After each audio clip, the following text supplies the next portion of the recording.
Mióta ismerlek téged, azóta ki vagyok cserélve. Amióta veled vagyok, boldog vagyok édes, és remélem, hogy te is ugyanezt a tüzet érzed, és hogy az életedet csak mellettem végzed. Mikor minden nap látom a gyönyörű két szemed, azon gondolkodom, hogy ennél jobb nem is lehet. Boldog vagyok veled, és remélem az is maradok, hogy mindent megadjak neked, a végsőkig kaparok. Egy, amit akarok, hogy örökre légy az enyém. Életünk végéig kézen fogva csak te meg én. Összeélünk ketten, mint a méhek és a virág. Jegyezd meg egy életre, ez a fiú csak téged imád.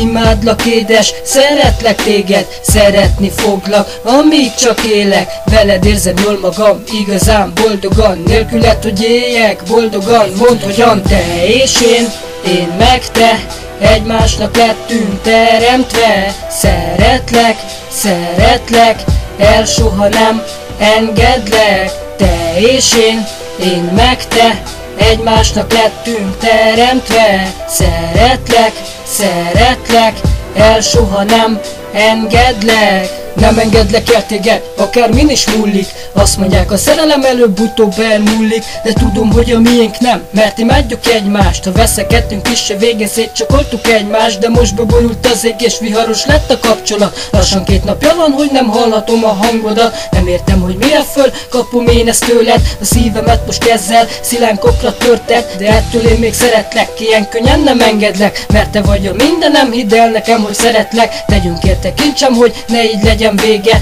ne csináljuk ezt végre, legyen köztünk béke. Szerintem neked se jó, mint ahogy én nekem se. Az életem csak egy mese, hanem teljesen komoly. Meddig csináljuk még ezt, kezdek bele unni, de ahogy én szeretlek, úgy nem fog senki tudni. Te és én meg te, egymásnak lettünk teremtve. Szeretlek, szeretlek, el soha nem engedlek. Te és én meg te, egymásnak lettünk teremtve. Szeretlek, szeretlek, el soha nem engedlek.